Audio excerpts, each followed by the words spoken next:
शून्यवादी पाश्चात्य देश तारिणे जय श्री कृष्ण चैतन्य प्रभु नित्यानंद श्री अद्वैता गदाधरा श्रीवासादि गौरभक्त वृंदा हरे कृष्णा कृष्ण कृष्ण हरे हरे हरे राम राम राम हरे हरे ओम अज्ञानतिमिरान्धस्य ज्ञानाञ्जनशलाकया चक्षुरुन्मीलितं येन तस्मै श्रीगुरवे नमः वाञ्छाकल्पतरुभ्यश्च कृपा सिन्धुभ्य एव च पतितानां पावनेभ्यो वैष्णवेभ्यो नमो नमः। अनंत कोटि वैष्णववृंद की जय, जगद्गुरु श्रील प्रभुपाद की जय, निताय गौर प्रेमानंदे हरि हरि बोल। हरे Krishna. So, what we'll do today, first we will chant the, let me share my screen. Just 1 minute. Hare Krishna Mataji. Yeah, where is the share button? Okay.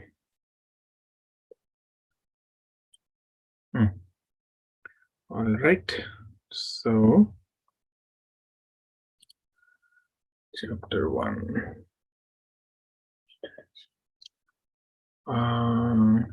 Let's view. Shift. Let me know one. Just give me 1 minute.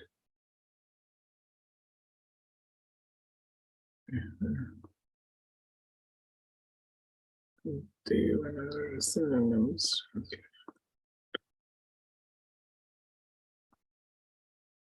Okay. Text 1. So I'll start, then all of you can start one by one. Okay. Oh. Yes, Mataji, class. I can hear now, Prabhuji. I rejoined. I disconnected and rejoined. Sorry, I think issue at my end. I'm sorry Oh, about no it. problem. That's fine. Perfectly fine. Thank All you. right. We will all recite. Okay. So starting with me, then Harini, and then the devotees can recite. Dhritarashtra uvacha dharma kshetre kurukshetre samaveta mamakaha pandavaschaiva kimakurvata Sanjaya. Dhritarashtra उवाच धर्मक्षेत्रे कुरुक्षेत्रे समवेतायुत्सवः मामकाः पाण्डवाश्चैव किमकुर्वत Sanjay. Manu Prabhu.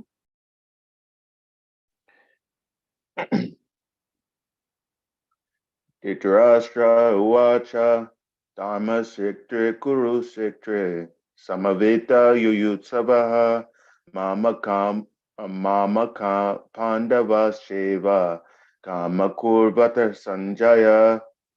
Kimakurvata. Kimakurvata sanjaya. Okay. Samya Mataji. Are in a position to recite? Samya Mataji texted in the group that. Okay. Yeah. Oh, no problem. Oh, take care, Mataji. No problem. Yeah. Kranti Mataji, you can recite. Okay, thank you. Dhritarashtra uvacha dharmakshetre kurukshetre samavete yuyutsavaha amamaka pandavashaiva kim kurvata sanjaya. Okay. Next, we'll go to the second text. Okay. All right. So once I recite line by line, then all of you can repeat it once. Okay. Harini, then Manu Prabhu, then Kranti Mataji. Sanjaya uvacha. Sanjaya uvacha. Sanjaya uvacha. Kranti Mataji. Sanjaya uvacha. Drishtva tu pandavanikam. दृष्ट्वा तु पाण्डवानीकम् Drishtvam tu pandevantikam. Pandavanikam. Pandevavinkam. Nikam. Nikam. Pandavanikam. Pandavanikam. Kranti Mate. Drishtva tu Pandavanikam. Vyudham Duryodhanastada. व्यूढं दुर्योधनस्तदा Vyodham Toyothana. Vyodham Toryothanastada. Okay. Vyudham Duryodhanastada. Duryodhanastada. Vyudham Duryodhanastada. Yeah, very good. So this is view. It's not view dha. It is dha. Like when we say drum, right? Dum with a H aspiration, it is called dham. So whenever there's a dot, this is a Sanskrit transliteration.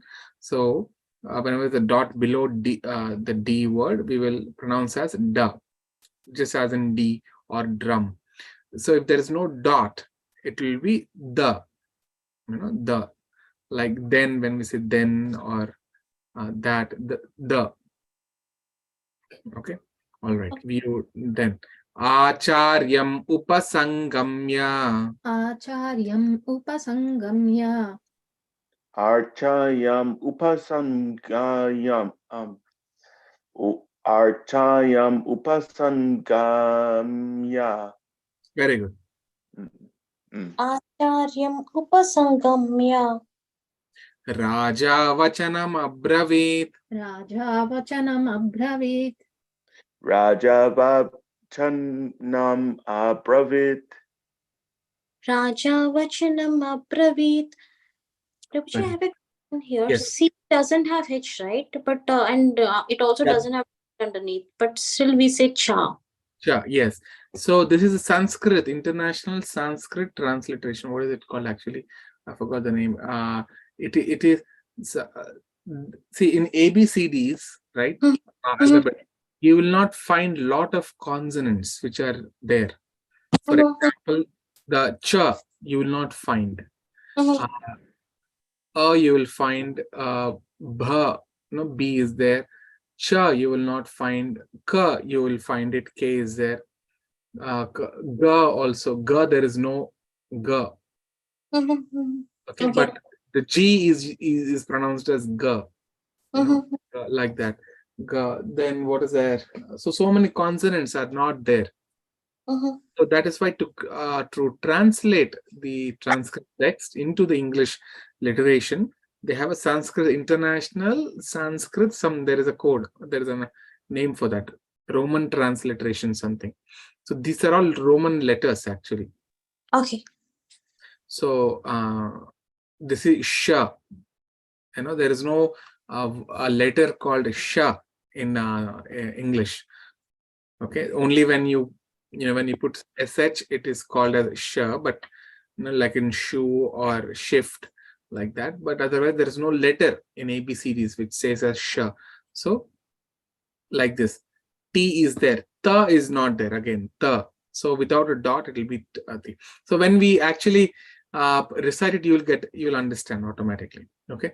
So wherever there is a hyphen on top of that vowel, that means you have to prolong the pronunciation of that letter. Like this is Raja, not Raja.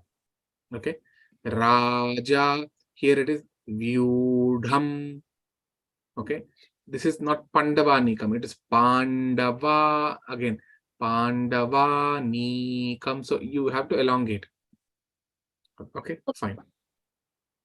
Did we complete? Okay, we completed. Now, let's go to the verse, translation and purport. Okay. Yeah, let me reduce it.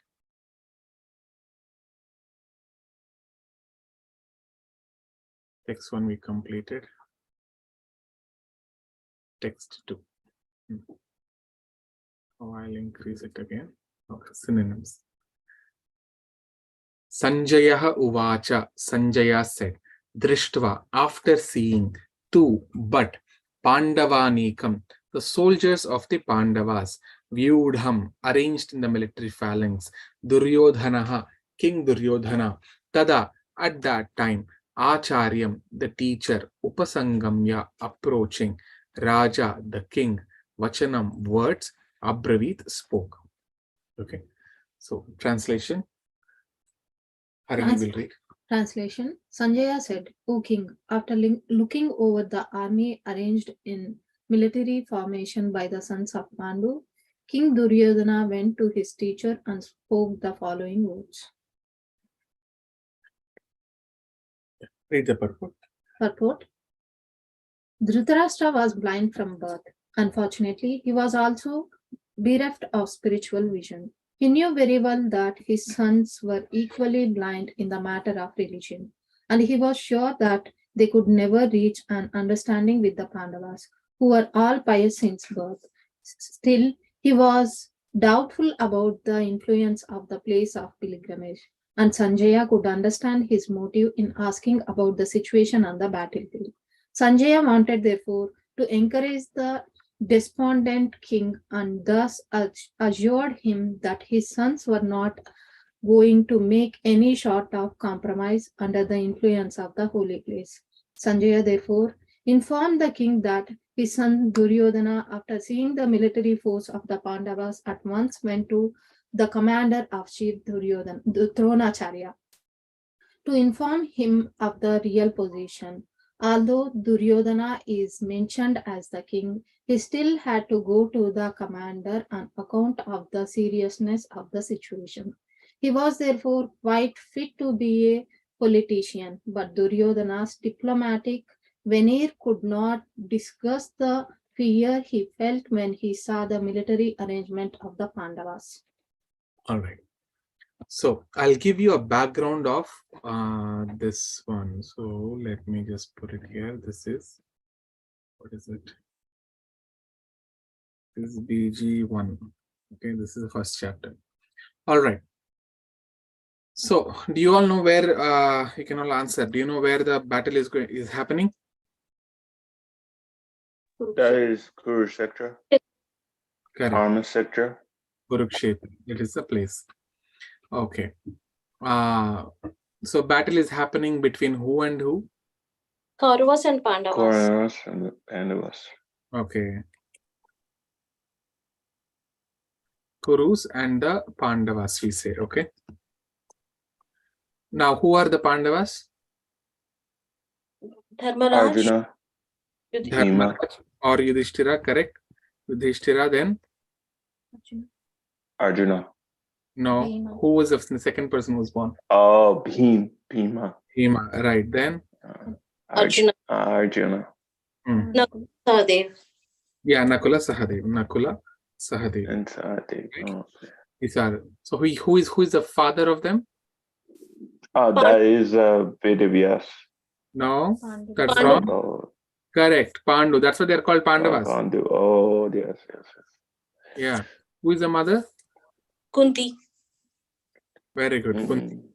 Mhm. Queen Kunti. Kunti for whom?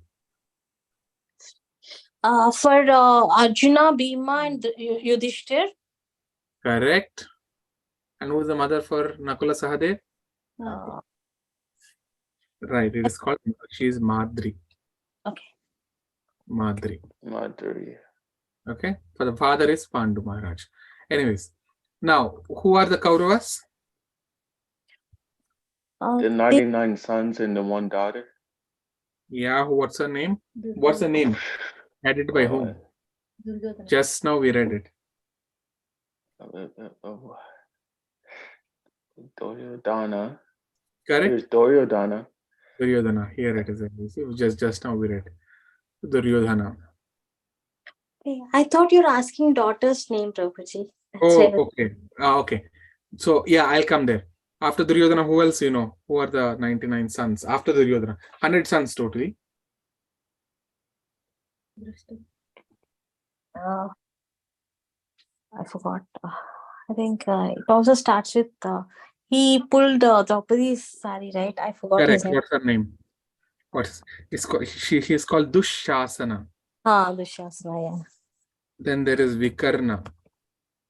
Okay. So like, Vikarna guy, right, Prabhuji? Hmm?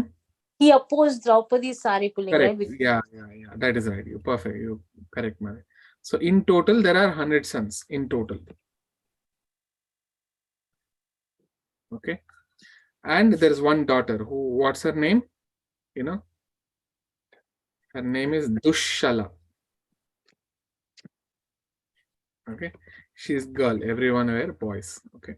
So who is the father of them? Dhritarashtra. Dhritarashtra. Dhritarashtra's. Dhritarashtra. Okay. Who is the mother? That is Gandhari. Gandhari. Okay. Mm. So actually, everybody is called Kurus.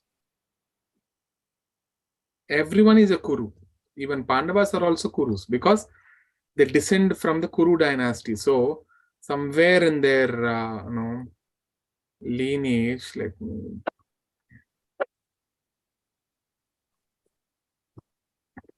So their forefathers is basically Kuru. Kuru, somewhere Kuru is there on top. Okay, the dynasty started, the lineage started from Kuru. And after that, so many other descendants come. And they are, see, Pandavas, no? All of them are Pandavas. Then what are the sons of Dhritarashtra called as? Kauravas. No. Mm. You see, look at the name. Pandu, so Pandavas. Dhritarashtra, what could be the name of the father? Dhritarashtra. No, they are called Dhartarashtra. Dhritarashtra. Dhritarashtra is the father. Dhartarashtra. Dhartarashtra. They're called Dhartarashtras. Anyways. Okay, now where do all these people, where do they used to live? Which city? Hastinapur? Exactly. Hastinapur. So they all used to live in Hastinapur. So I'll show you the map.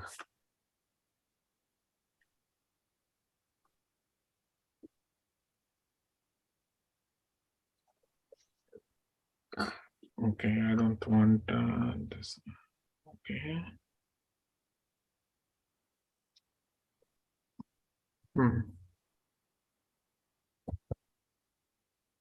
Terrain. How do I see satellite? Yes, satellite. Okay, this is all Dallas. So let's go to India. So right behind USA, there is India. So, so this is India, right? So this is the capital city of India, that is New Delhi. Okay. So sometimes this New Delhi is basically, this is a huge place. So there is actually the place called Hastinapur. Okay, which is near, you see that, near Meerut. Is Hastinapur.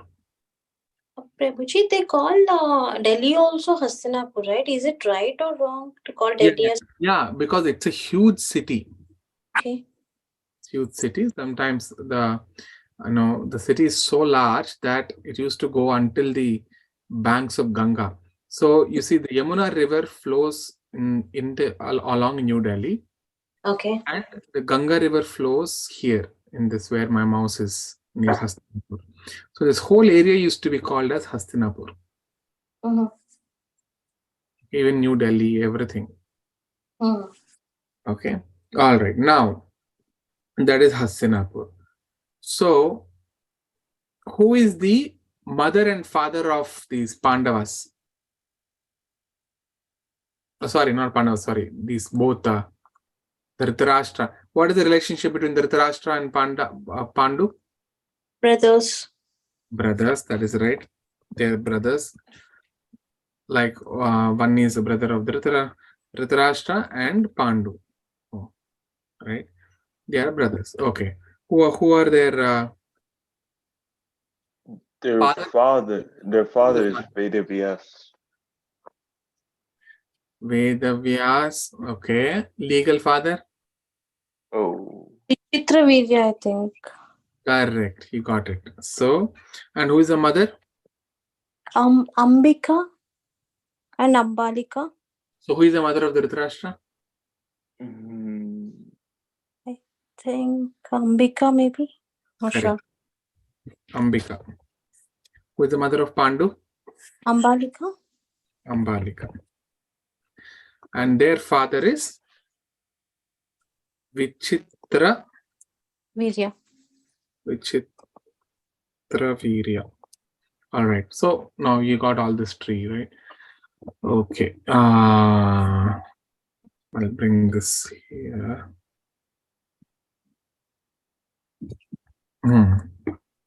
So Vichitra Virya's mother? I think she is a fisherwoman. Fisher king, daughter of Fisher king. I mean, I forgot her name. Sorry. Yeah. Do you know her name?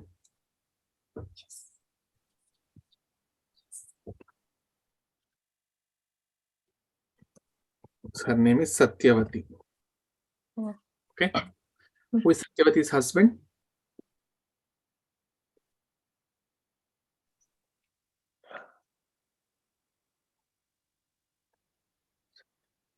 Her name is his name is Shantanu. Shant. Yeah. So Shantanu, he comes from in the lineage of Kuru dynasty. Okay. All right. Now, where does Bhishma fit in this whole tree? Bhishma is the son of Shantanu and Ganga Mata. Correct. So Shantanu, he had a let me just put it this way. Okay. He had another wife. Her name is Ganga, the river Ganga. And the son of Shantanu and Ganga is Bhishma. Okay. All right. So, do you all know the background, or do you want me to tell more further how Bhishma was born and? Wow. Okay.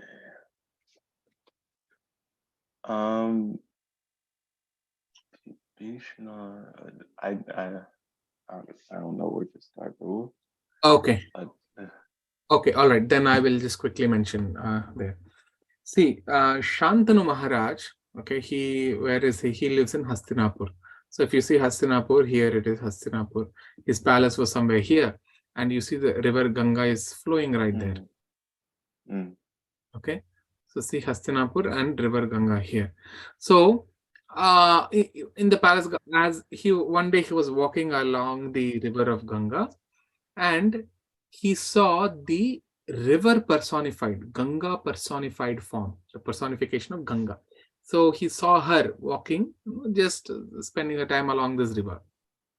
So Shantanu was attracted to her very much, and she said that no, she was also wanting him. There is a reason again. It's a long story. So she also agreed, and but Shantanu told, like, I would like to marry you. But Ganga said, yes, I will agree, but on one condition, that you must not check my progress or or you must not question me, or you should not check my advances. If you do so, then I will leave you. And Shantanu said, why will I, she's Ganga Devi herself. So why will I actually, check her advances? Or like, she's not demonic in nature, she's very divine. Ganga is so pure. So, no. So she asked, like, she thought why she will do it. Anyways, so Shantanu and Ganga Devi, they got married. So after they got married, what happened is, after some time, she became pregnant. She gave birth to one boy. So right after the birth, Ganga Devi used to take the boy and drown that boy in her own river and kill the boy. And Shantanu saw that. He was amazed. He couldn't ask her. So he was very distressed looking at it, but he thought there might be some reason. Okay, that is fine. And then actually he was very attached to Ganga Devi. So then again, second pregnancy came. Again, she did the same thing. She drowned the baby in the river after giving birth. So Shantanu was devastated. So like this, the third, fourth, 5, 6, 7 kids were drowned. Eighth time when she was pregnant and she delivered, she was going, she was taking the baby, towards the river. That time Shantanu Maharaj stopped her. He checked her advancement and she said that I have seen you killing 7 babies, and now I will not allow you to do that. So, you give the baby to me. Then Ganga Devi said, my dear husband, as per our contract or whatever we had, that you have questioned me and you have checked my advances. So I will leave you. But let me tell you, I was not about to kill this boy. Okay. I had no plans to kill him. And Shantanu was, he became distressed. Oh, simply I had checked her advance. But anyway, since you have done, so right now I will take him along with me, and I will provide all the schooling for him. And when the right time comes, he will be presented before you. So Shantanu Maharaj, he agreed. Then he went back. Ganga Devi took the baby, and she got him schooled, under great scholars like even Parashurama. So when at the time of his birth, the name was Devavrata. His name is Devavrata. Now one may ask this question, why Ganga Devi did like this? Now again, there is an explanation that these 8 children who were born, they were actually Ashta Vasus. They're one kind of celestial beings. They are called as Vasus. Now, how we have in the just on the earthly planet, we will say, oh, they are Indian, they're the race, they're Chinese race, Indian race, black, white, brown, yellow, all these colors, like that. Even in heavenly planets, there is a designation. There are different classes of demigods. Some are very powerful, some are just serving servants. Some are even, they also have doctors.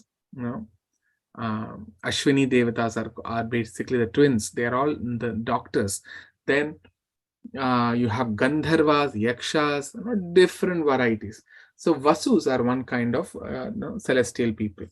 So there were 8 of them, and they were married. They had their 8 wives. So once they went on a vacation, they were going to different planetary systems, and then they came to Earth, and then they went to Vasishtha Muni's ashram.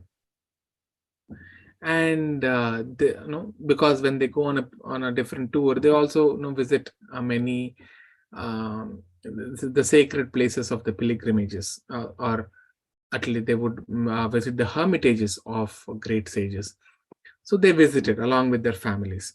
So when they visited, they saw the Surabhi, the cow that Vasishtha Muni was having. So it was a great cow, just that cow can create, I think it was, cow can create an army from its body. I think if you listen to a Ramayana session, there I mentioned how the cow created an army and defeated the Vishwamitra's army. So, and it can create anything, big palaces with so many servants, everything. So one of the wives of the Vasus, she was so attracted to that cow. So when they went back to their homes, she asked her husband that, can you, I want this, what is that? Cow. So please get it. I want that. So the husband could not, I think, try to convince her, but she did not. And then that Vasu, along with 7 other Vasus, they made a plan to abduct that cow and then bring it to his wife. So they made a plan, and then they all went to Vasishtha Muni's ashram. They stole the cow, and as they were bringing the cow made a huge sound, roared. That time, like Amba Ravam, So once it sounded, then Vasishtha Muni got to know. And he understood from his divine insights, he could understand what happened. Immediately he cursed that all of you Vasus will be born on the earth. Then the 7, along with the families, they all came down. They fell at the feet of Vasishtha Muni. Then Vasishtha Muni said that, all right, since you have asked for forgiveness, 7 of you, since you actually did not do much, so 7 of you will be born, and then you can go back immediately. But the 8th Vasu, who is the main part of the entire plan, he has to stay, as an unmarried brahmachari on the planet for the entire life, that 100 years or 120 years something. So then they all agreed. Now they were all returning back to their homes with a little depressed. That time Ganga Devi was coming down from the Brahmalok. She also got cursed there. Ganga Devi, because she went there to for an assembly program, and then instead of concentrating on what Brahma was telling, she was looking into some other person and got captivated with his beauty, and that person also was looking at Ganga and got captivated. So Brahma cursed, both of you will go to earth and you have to be there, and you have to give birth and all that. So he cursed them. So Ganga Devi also, so these Ashtavasus, they met Ganga Devi on the way, and Ganga Devi understood their problem, and they also understood what Ganga Devi got the curse. So then there was a agreement between them.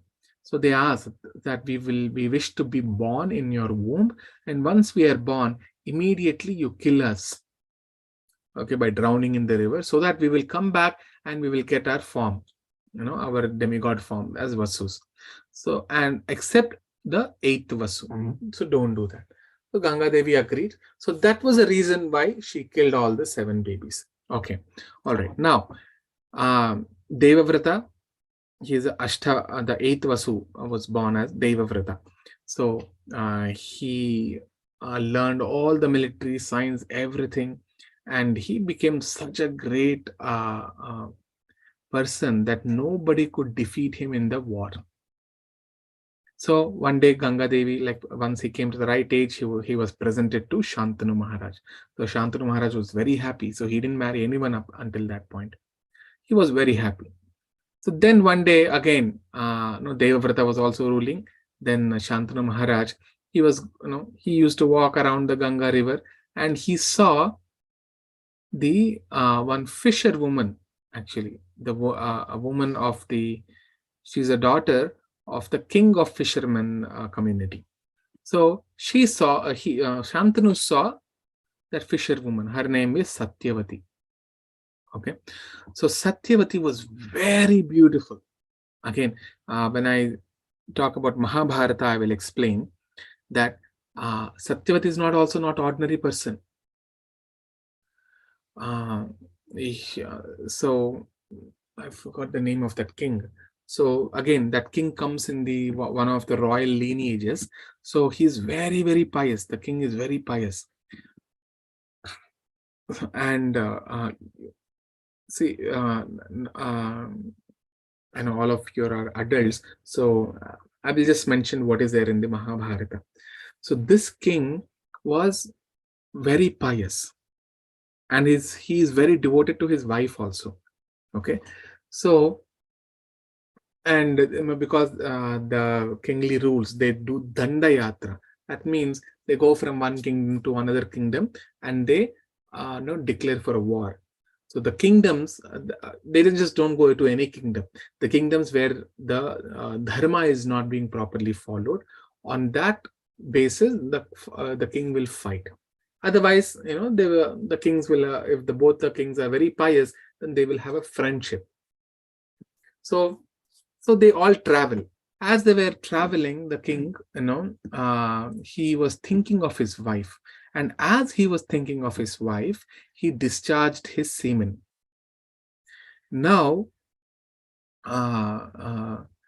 he understood that, and immediately he took that semen in a leaf and packed it and asked one of the servant that take this to my wife, because in fact, if you see the Vedic rituals, a marriage is not done for a wife and husband just to mate. No, it is mentioned that even a husband or the wife can follow brahmacharya. How? Only by the order of a guru. When Guru gives the order that now you may have the children, only for that purpose they may indulge in sex, otherwise no. So that is a rule, to control the population. Otherwise there is no difference between humans and the animals.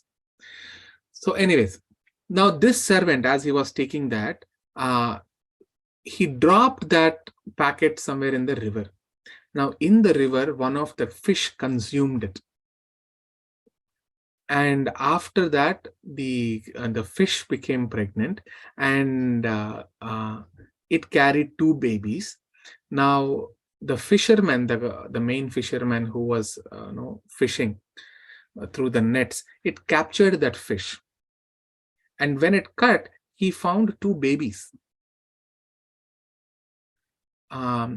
Matsya Varma and then Matsya Gandhi. So those babies, both one boy and one girl. So that girl, her name is Matsya Gandhi. Why? Because when she, Gandha means, Gandham, we say sandalwood paste.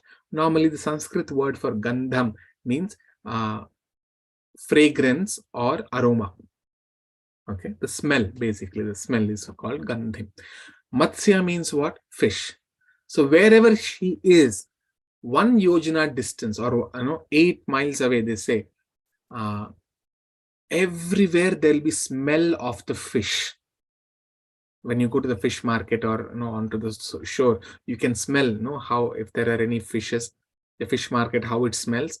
Like that, if she is there, 1 mile radius, or it says 1 yojana, that is around 8 miles, there will be a smell of fishes, a stink, fishing stink. So that's why her name is Matsya Gandhi. Matsya means fish, Gandha means fragrance, aroma, or smell. So they were born, and then the fisherman king, he accepted them as as his children, and he was raising them. So one day, and she was very beautiful, very beautiful. And again, these are very, I would say, it's a very rare instances that something like this happens. Okay, it does not happen with ordinary people. Great sages, when their semen falls down, even in Ramayana we discussed that Rishyasringa, he was born from one of the great sage, and when his semen was discharged in the river, one of the deer consumed it and it became pregnant. So great people, like even Dronacharya, he was born out of a Drona Kalasha, and Dronacharya, Drupada, they were not born from any womb. Okay, their fathers are great austere sages. So like this king was was a Rajarshi actually. Although he is as a king, he is very pious. And because of his piety and his power, even the children whom he has who has given birth to, they are very beautiful, highly intelligent, all good qualities. So this Matsyagandhi, as she was doing, she helps the people to cross the river of Ganga. She has a boat on which she rows that boat, and she helps people cross from one side of the river to other side. One day, Parashara Muni, he is a great sage, okay? He wanted to cross, and he saw this Matsyagandhi, and Matsyagandhi helped him to cross the river. And they would do services to the great sages and devotees. They would never take any fees or amount. They wouldn't charge them. But if they give it, it's fine. Otherwise, they take it as a service. So after crossing, the Parashara Muni asked that you're so beautiful, you have captivated my mind. May I enjoy you in my mind? Okay, not even physically, just in my mind, because the sages are so great that even if they enjoy in their mind, the other woman will become pregnant. But he said, if you are enjoying in your mind, obviously I'm going to give birth, and I'm not even married. So then Parashara Muni said, don't worry, you will remain chaste, and the baby will be immediately born, and he will come to the age of immediate, like to the youth age, and he will not be burdened to you. He will follow the forests, and he will live there. So, and then he also gave another boon I will give you, that the smell that you have will go away. Now, everywhere there will be only fragrant smell. Wherever you go, the people will only smell fragrance. So then she agreed, and he enjoyed her in his mind. Immediately, a boy was born. His name is Vyasadev. Okay, he is the one who is born of Satyavati. Later, the same Matsyagandhi, now because she became so fragrant, she's no more called as Matsyagandhi. Her name became Satyavati, and Parashara Muni. Okay, Parashara Muni and Satyavati's son is Vedavyas. So the same Vedavyas, he came. He immediately he paid obeisances to his mother and said, "My dear mother, I'll take a leave now. I will go to the forests to do my austerity." So he left. So after that incident only, now Shantanu Maharaj met Satyavati. Now. So if you see, right, all these great sages and when they the Mahapurushas, their birth is not ordinary. They are born from a very austere sage. Great sages, Rajarshis, Maharshis. Okay, anyone who is born from that lineage, their family is also glorified. That's why there is a system of something we call as Gotra. Gotra, okay? That means from which rishi have we taken birth? That's called Gotra. All right. So now Shantanu Maharaj, he was going on, he was just going on maybe hunt or something, and he found, he saw Satyavati waiting at the banks of a Ganga, just to help the travelers to cross the river. So he saw her, and he became very captivated. Okay, so there was so much of love stories between them that happened. I'm just summarizing entire thing. Then Shantanu Maharaj asked that I want to marry you. Then Satyavati said, you have to ask my father. So Shantanu went to her father and asked that I wanted to marry your daughter. And then the king said, "No, I cannot give you my daughter to you. She has a boon that she will be Raja Mata. Raja means king, Mata means mother. She has a boon. Again, there's a big pastime on how she got that boon and all that. But no, I'm just cutting them short. So she has a boon that she, or not boon actually, her, I think one is boon and the other one is her astrological charts also say that she will be the mother of the king. And he said, you already have a son. His name is Devavrata.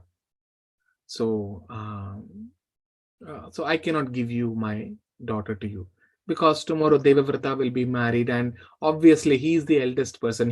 After you, he is the one who will become the king, and after that, his sons will become the king. So my daughter's my daughter's children will never be the king.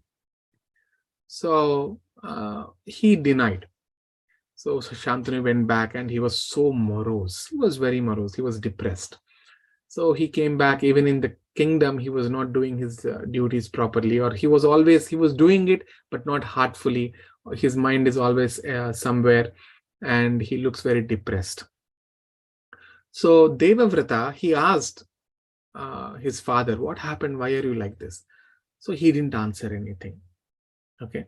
Because he cannot, because once he says, then he knows that the son Devavrata is very pious. He will go and he will try to convince and then do something, because he cannot ask his son that don't get married and all that for my sense gratification, because I want to marry Shantanu want to marry a girl whom he likes, and if he wants to marry, then Devavrata should not get married or have any sons.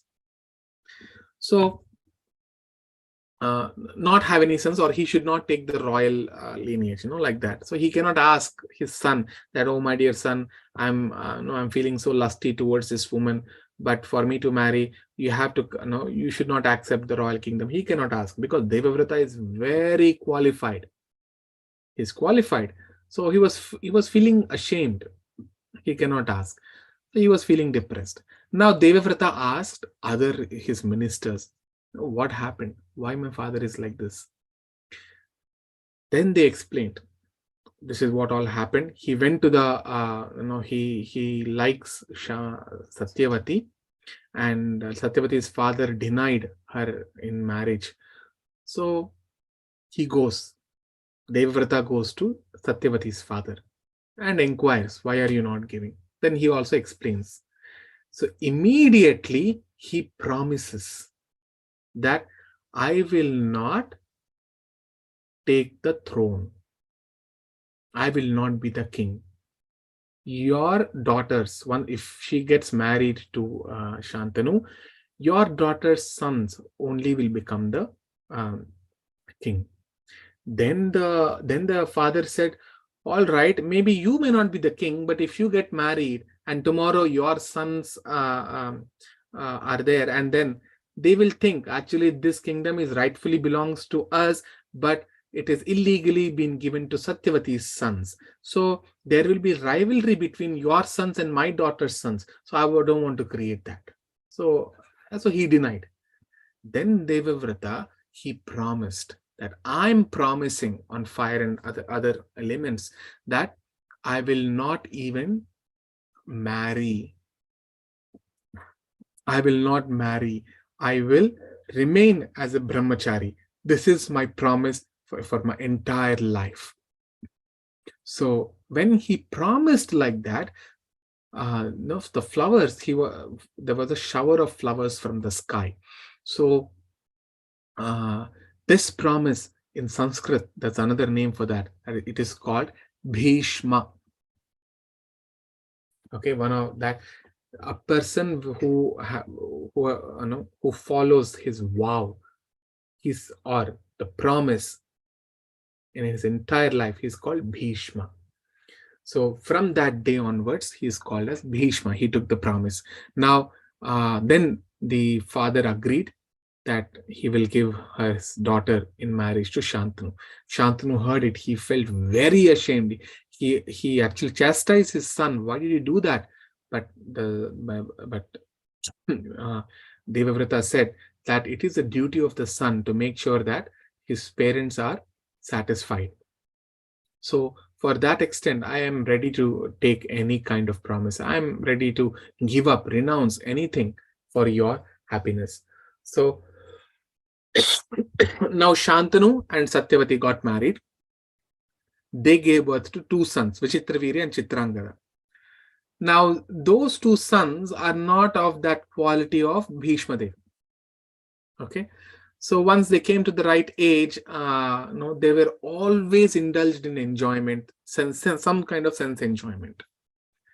So Bhishma, now some certain time came. Now what happened was, what's his name? Like the Shantanu Maharaj, he left his body, and Bhishma cannot take over the kingdom. And these boys were still young, So Chitrangada, the second son, he left his body. He also left his body because of the too much of enjoyment. Okay. Then Vichitravirya was there. Now again, Bhishma Dev, he went to Kashi actually, and there was a king. See, now this is in Kshatriya spirit. Okay, there is a law in Kshatriyas that Kshatriyas can marry, or the way how Kshatriyas can get married. There are many ways. There is something called as Gandharva Vivaha. There is something called as Rakshasa Vivaha. And there's a normal Vivaha. There are a few types of Vivaha is there. This is only applies to Kshatriya rule. Kshatriyas, the kings. So Gandharva Vivaha is basically that, on the spot, the king likes a girl, and because he goes on to different places, he goes on various tours. He will not have time to go back to take that girl back to the city and have a grand ceremony. That would not be possible. So this is something called as Gandharva Vivaha. So they agree, both the girl, the bride, and the groom, they agree, and they immediately they recite few verses and all that, and then they get married, and then they consummate the marriage. So this is prominent in the kingly persons.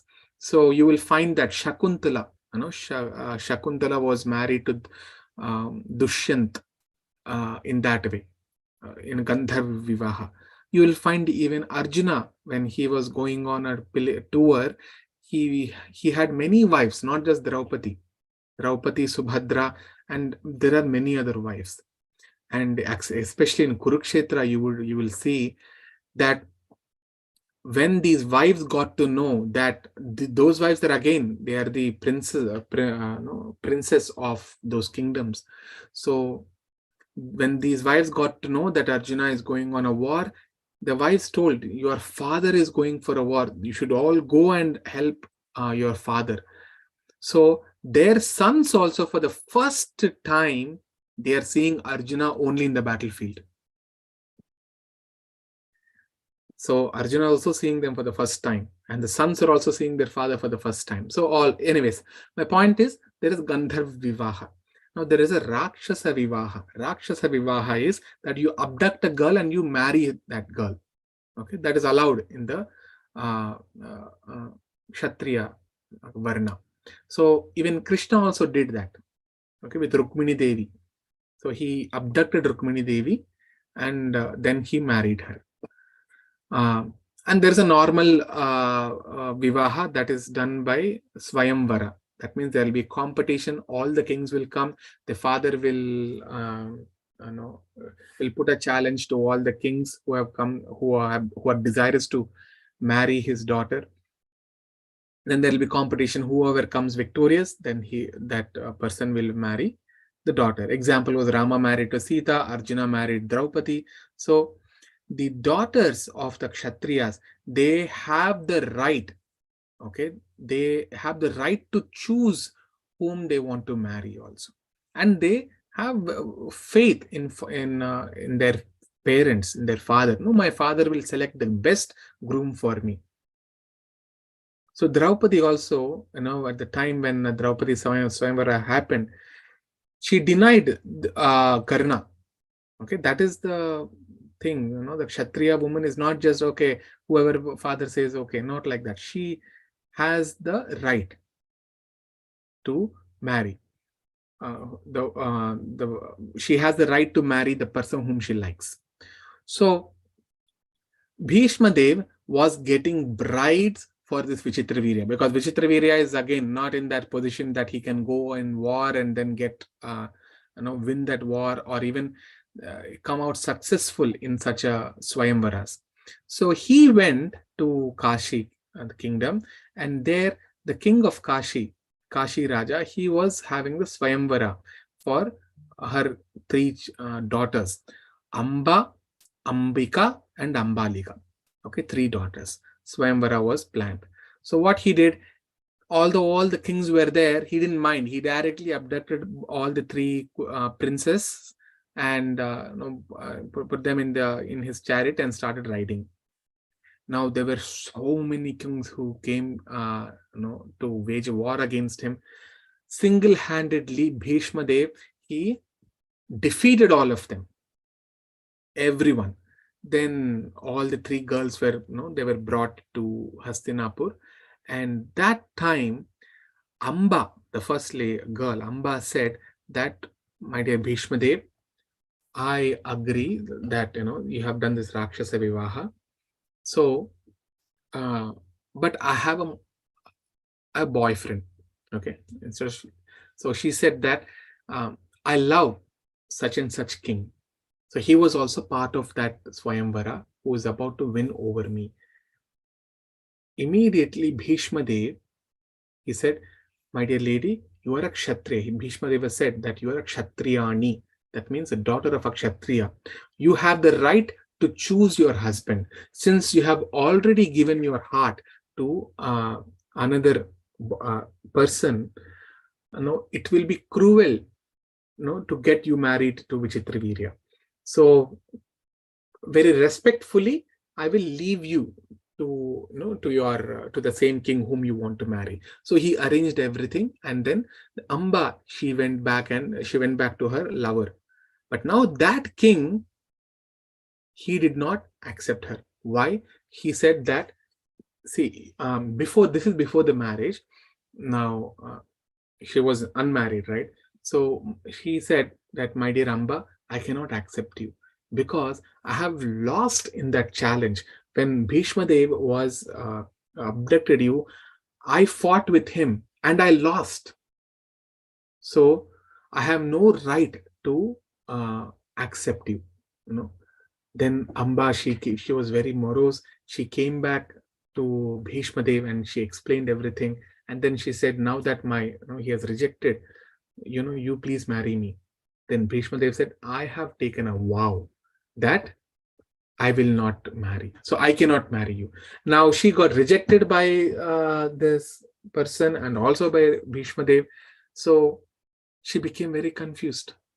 So, later part of the Mahabharata says that how, she did a great tapas. She kind of developed grudge against Bhishma because he's the reason for all her misery. So she did great tapasya, and she said that, I think she convinced who? Shiva. And Shiva appeared and then said, I should be the reason to kill Bhishma. I should be. That much grudge and revenge she developed. So, and Shiva agreed, yes, and she got the blessings. So immediately after that, she gave up the body. And in the next body, again, she was born as some other, I think, as a deer or as another woman again. But, and again, that body was not right to fight against the Bhishma, and she remembered, even in the second life, she remembered, oh, this was my vow. She has all that remembrance of her previous life. So again, she gave up the body. In the next life, she was born as a eunuch, okay, as Shikhandi. Okay, so Shikhandi was the will be the reason for the death of Bhishma Dev. So again, in the when Kurukshetra Yuddha starts, this is how Bhishma Dev gets defeated. Actually, Bhishma Dev was not able to get 18 days of war. Almost like the 12 days or 13 days, Bhishma Dev was the commander-in-chief. He was not getting killed, like he was not getting defeated, not killed, not getting defeated. So the Pandavas came and asked, my dear grandfather, how we can defeat you? Then he says that you bring in Shikhandi. The purpose of her birth is only to defeat me. So if you bring her in front of me, when you are fighting with me, I will drop my weapons. Then you can defeat me. Okay. Anyways, coming back. So now Ambika and Ambalika, they were married to Vichitravirya. So Vichitravirya was enjoying with both of them, and he also died. Excessive sex indulgence also leads to the death. So he died. Now Satyavati is having 2 daughter-in-laws with no progeny. So she was very worried. Now then she remembered the boon that was given to her at the time when Vedavyas was born. So Vedavyas told, my dear mother, I'm leaving to the forest. I'm going to forest to do all the austerities. But whenever you are in trouble or whenever you need any help, you remember me, I will appear in front of you. Then Satyavati remembered that, and she remembered Vedavyas. So Vedavyas appeared, and she said, my dear mother, what help you need? Then Satyavati said that I have 2 widowed daughter-in-laws, and there are no progeny, or there is no further sons who can take over this kingdom. Now, even before that, actually, Satyavati asked Bhishma, now that we don't have any, the next heir, so why don't you get married? You get married and then your sons can become the king. But Bhishma said no. He disagreed. I have taken the promise, so I cannot marry. So you see, Satyavati went through a lot of tribulation. Even Bhishma Dev, he was so worried that who will know now how this lineage will be there. Then in the previous yuga, there is a rule that if a wife can have the child from the husband's brother also. Okay, only that too, the husband should agree to it. This is all there. Okay, and it is not allowed in Kali Yuga. Definitely not allowed. So it is mentioned. It's only the processes are there in the previous yugas, and that too, it happens as a sacred ceremony, not like illegal. A sacred ceremony. The husband knows, everyone knows, and it happens as a pure like marriage ceremony. How it happened purely like that. Only for that purpose, the brother of the husband will consummate with the wife. So it is allowed in the previous yugas. So Satyavati requested her other son, because although it is her son, both his Vedavyas and Vichitravirya are step brothers. So Vedavyas agreed. Sure, my dear, as you wish, I will do it. So you send them, and then as per the Vedic rituals or something, I will bless them. So first it was Ambika who went. So when she went there, she saw Vedavyas. Now they are all princesses. They are all accustomed to see only beauty, everywhere beauty. Even the princes, they're very handsome, beautiful. But Vedavyas was living in a forest. He had beard, he was looking very bad. He doesn't even have a proper shelter, right? So they outwardly they don't look good.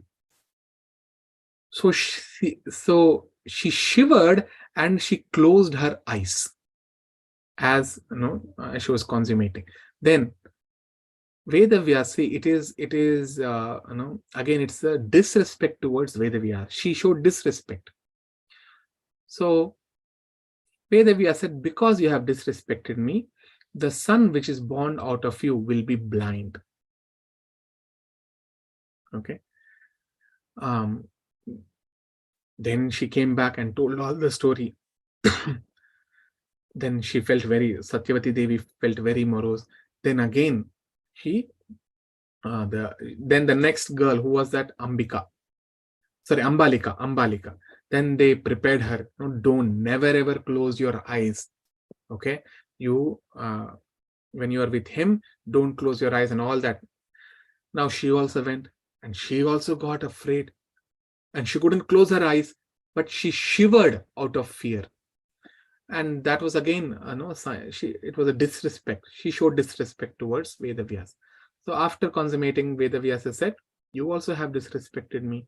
So you will have the boy who will always be diseased, like a lot of diseases will be there. So again, she came back. Now again, Satyavati was not happy. So again, she said that no, now again one of you should go and go to him. That was the order. So now what they did, Ambika and Ambalika, they had one servant. So they said, no, this time you go. We don't want to go with him. So instead of Ambika and Ambalika going, who went? The servant went to please. Now this is servant, Shudra. So Shudra, she's accustomed to seeing all kinds of people, because she lives in not in the palace, but outside. So she has seen all kinds of beggars, all kinds of filthy people, and sages. She has seen how they are. So for her, it was not a embarrassing situation. So she went. She nicely served Vedavyas, and actually even before that, Satyavati calls Vedavyas again and says, see, you have blessed my two widowed daughter-in-law like this, but what is the use? One is blind, he cannot rule properly, and the other one is always has disease, so he can also may not be able to rule properly. Then can you please this time give a proper progeny? Then Vedavyas said, all right, sure, I will do it, but again, send one of your daughter-in-laws to me. But this time they sent the servant. So when the servant went, Vedavyas understood, and she nicely served Vedavyas, and Vedavyas was also happy with him. So Vedavyas was very happy, and he blessed him that you will get a good child. So he was none other than Vidura. Okay, so Vidura was very pious, and Vidura was none other than the Yamaraj. Okay, maybe tomorrow I'll cover that story, how Yamaraj became Vidura. That's another story.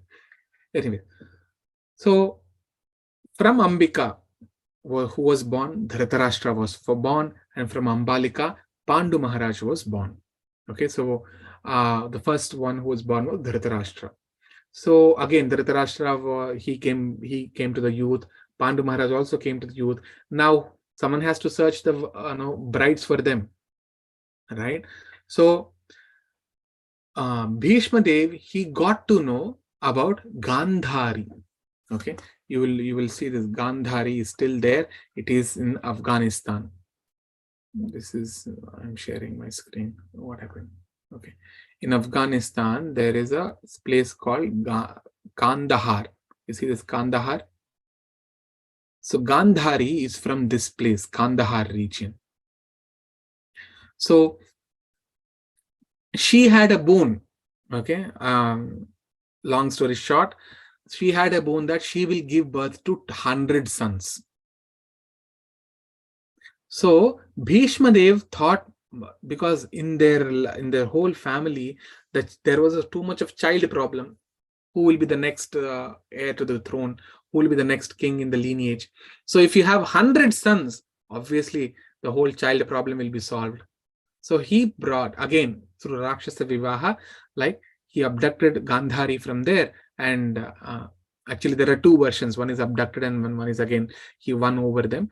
But basically the thing is, Bhishma Dev is the one who brought Gandhari to get married to Dhritarashtra. So Dhritarashtra, he was born. Dhritarashtra was married to Gandhari.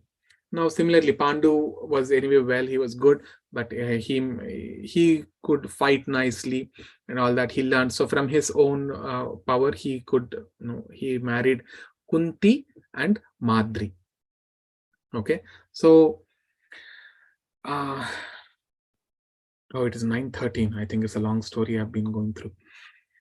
Okay, I'll continue for another 5 minutes, and I want to stop.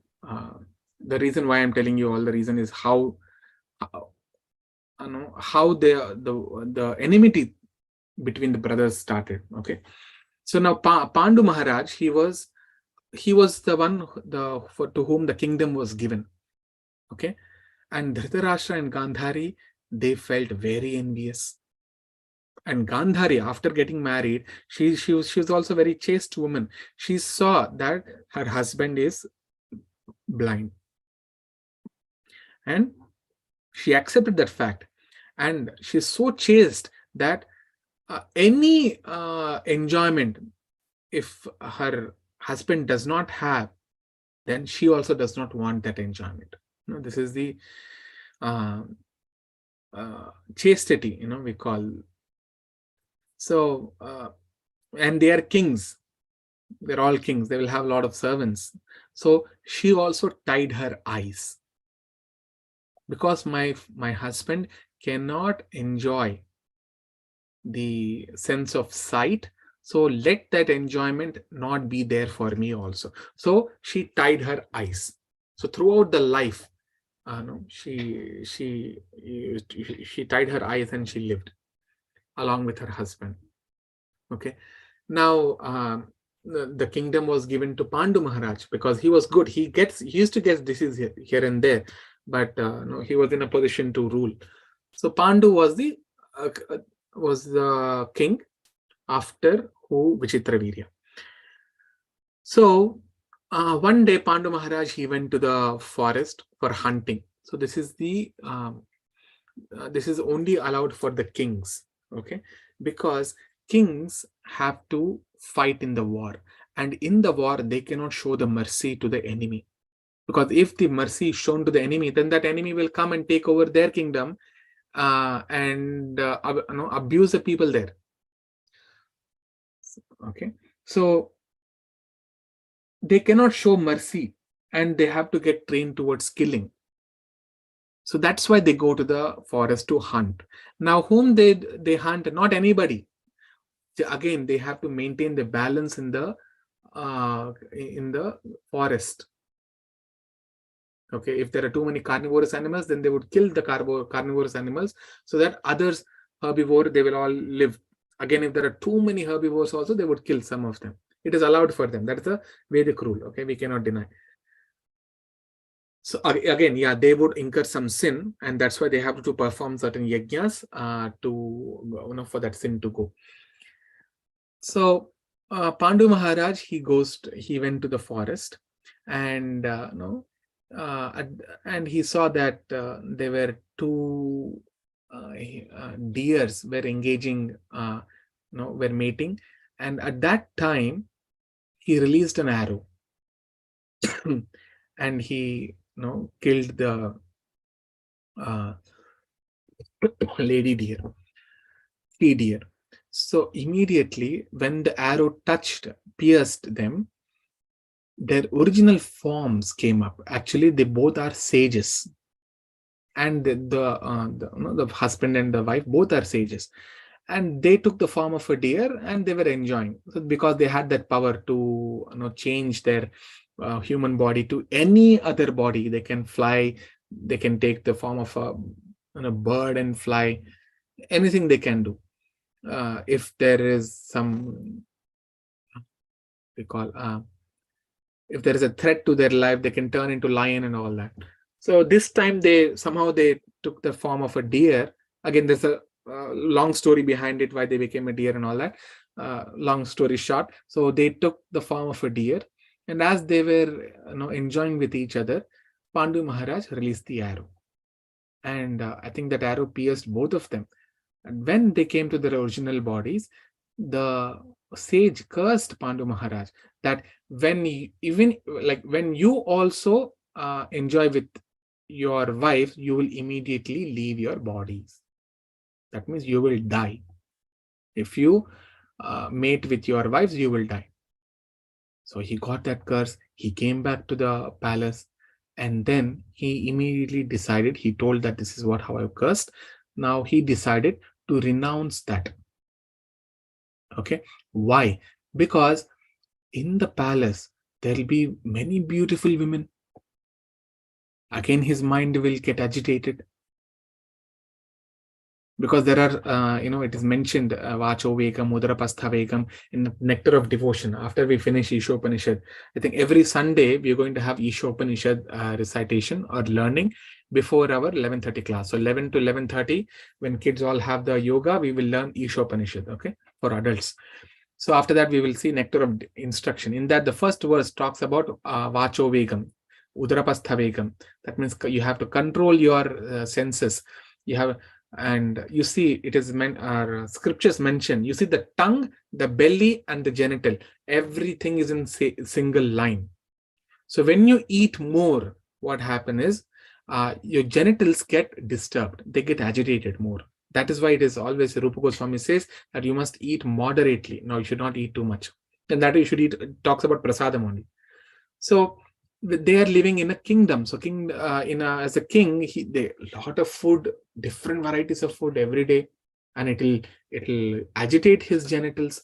So there is high possibility that he will maybe mix with the prostitutes there, the courtesans, or his wife. So he immediately renounced the kingdom, and he told that this is how it is. So he went to the forest.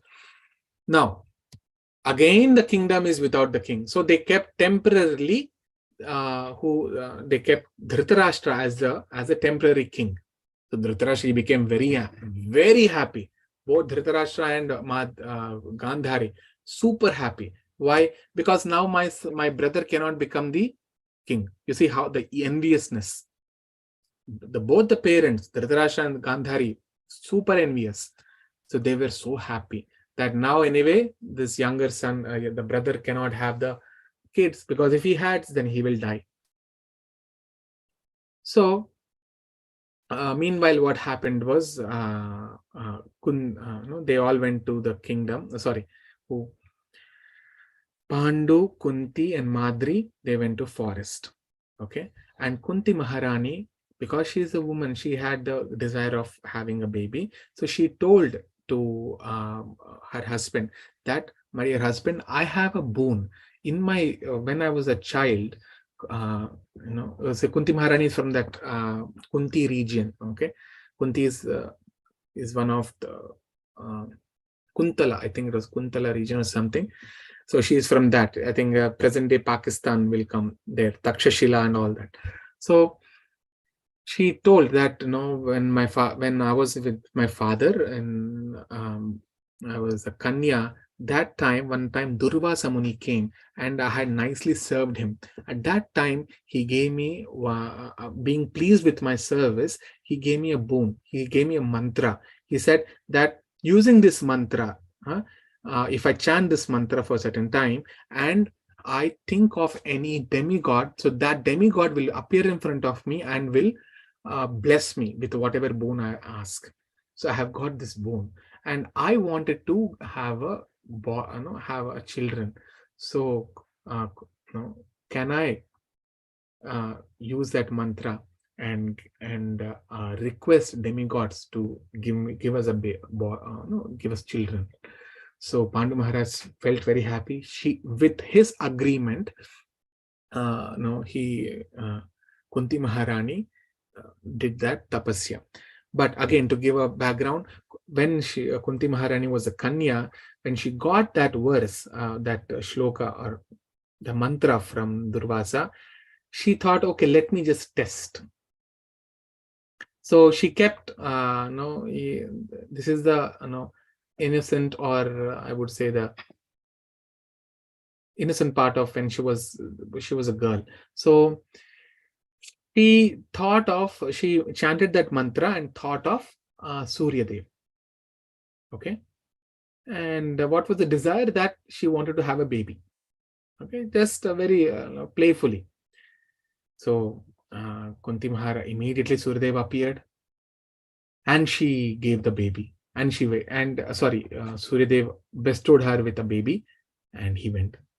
So Kunti Maharani, before the marriage, if someone is having a baby, then it means it is not, she's not chaste. So she was very tense. And in that confusion, what she decided is to abandon the baby. So she put the baby in a box with flowers and all that. She closed the box and she left that box in the river. So that boy was none other than Karna. Okay. Again, Mahabharata gives the entire, there is a Harivamsha Purana, and other Harivamsha Purana is the extension of Mahabharata. In that, again, it's mentioned why Kunti has to do like that and all that. Okay. Maybe when I cover that, I'll explain. So Kunti knows that using that mantra, I can have a baby.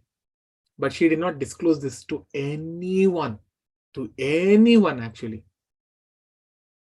And that is why at the end, right, when the Kurukshetra Yuddha was over, the fight was over, who was that? Everybody were killed. So Dhritarashtra was giving the tarpana, they have to, the death ceremony. He was doing the death ceremony for all the people who died on his side. And Yudhishthira was doing a death ceremony, the rites, the tarpana, for all the kings who died on his Pandava's side. So when the Karna's name was taken, Dhritarashtra said, no, he is not of the quality, I will not do it for him. Yudhishthira said, he is not our Pandavas, I am not going to do to him. I'm not related. At that time, Kunti Maharani, she cried that today he is my son, and there are no oblations given to him. So at that time, she disclosed that Karna is my son. When Pandavas heard, Yudhishthira Maharaj heard, he cried, he lamented. He said, my dear mother, if you would have told me Karna is your son, the war itself wouldn't have happened. We would have been taken shelter under Karna. We wouldn't have, so such a ghastly affair thing had happened because of you hiding this. So Yudhishthira Maharaj said, from today, it's not kind of a curse or something. He said that a woman cannot hold the secret on her tongue. That was the curse he gave to all them. Let the women not keep the secret on her tongue. Because of this, that's why it is said that women cannot hold the secrets. Either because of there'll be a lot of gossip and all that. Out of that, obviously the women will tell the truth. Somehow the truth will come out. Okay. Anyways, coming back. So Pandu Maharaj said, Pandu Maharaj gave the permission. Now she asked, whom should we pray to? Then Pandu Maharaj said that, see, why we are in this situation today? Because I did not have the right intelligence that whether should I release the arrow or not. That means dharma. Somewhere I was very weak. I was weak in the dharma. So you pray to Lord Yamadharmaraj, Yamaraj. and you bestow, you know. So she prays for Yamaraj, and she gets the boy who is the Yudhishthira, okay, from the blessings of Yamaraj.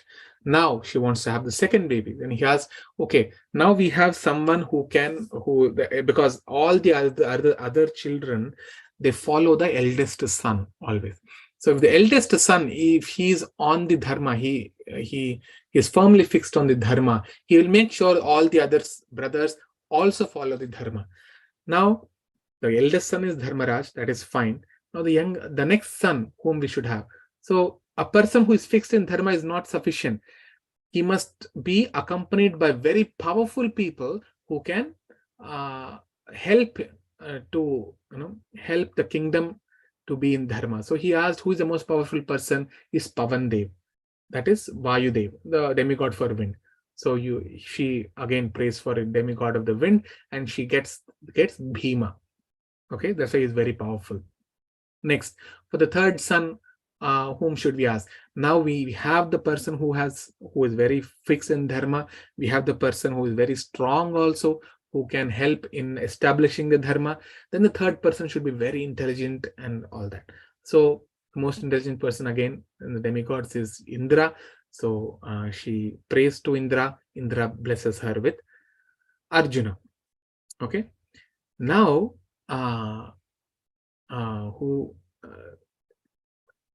Pandu asked, Madri is also there, because Madri also wanted to have. She's a step 5, but that were out of liberal.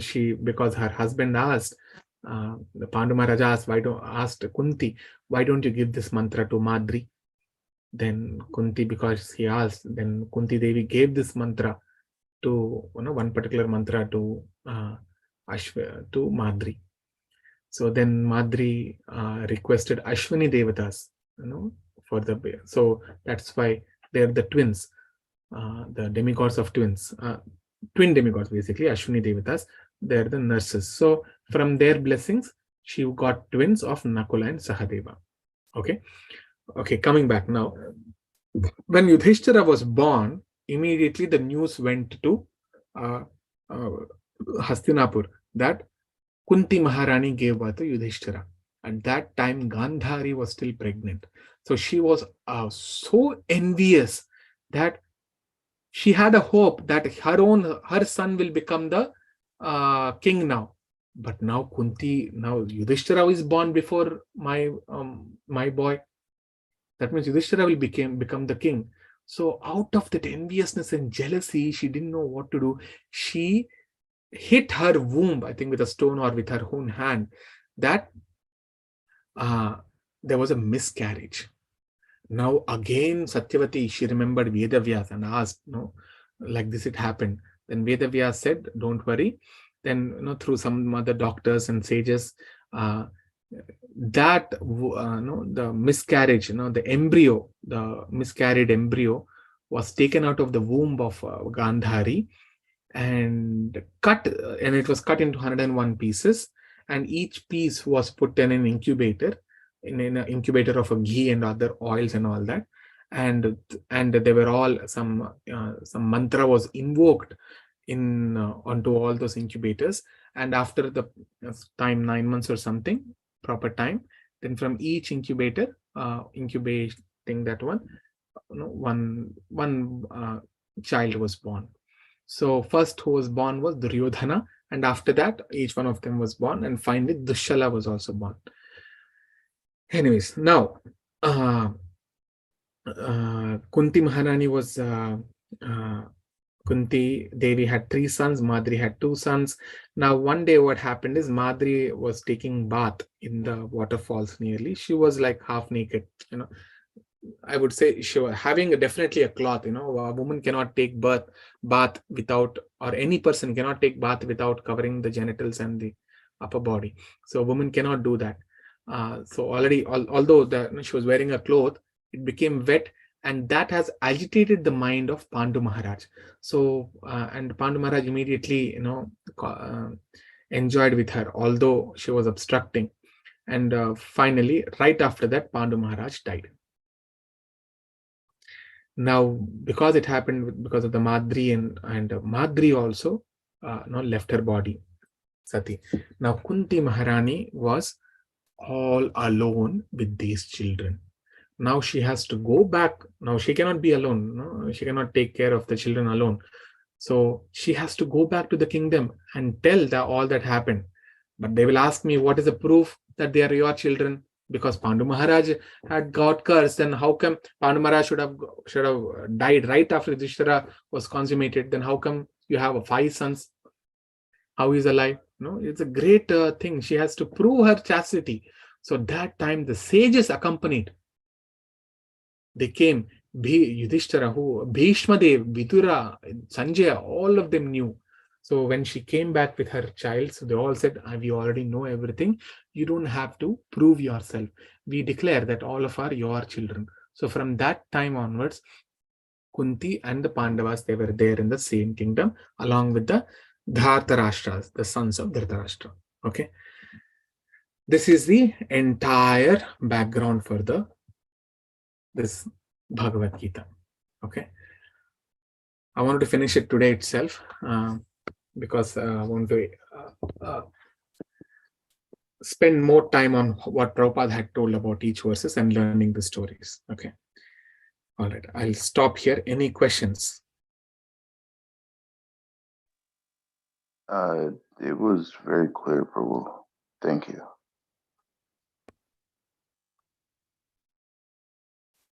Okay. Yes, Mataji. Ganga is considered because is also wife of Lord Shiva. Yes. Because they are demigods, and Shantanu is a mortal in the sense. Shantanu has a very short period of life when compared to Ganga. Okay, and it is a curse of Brahma also, that you have to go and you have to accept, because although she is mentioned as one part of that is mentioned as wife of Shiva, because we all say because she is residing on the head of Lord Shiva, but in a way then she also became her contaminated consciousness, because she is also in the material world. Even demigods are also contaminated. The minds are contaminated. Not every demigod is pure. So that's why Brahma cursed her. Okay. Thanks, Prabhu.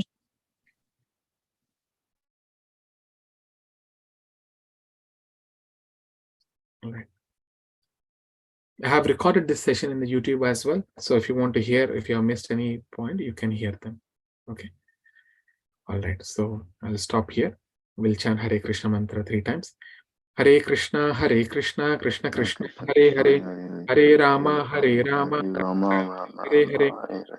Hare Krishna, Krishna Krishna, Hare Hare, Hare Rama, Rama Rama, Hare Hare. Hare Krishna, Krishna Krishna, Hare Hare, Hare Rama, Rama Rama, Hare Hare.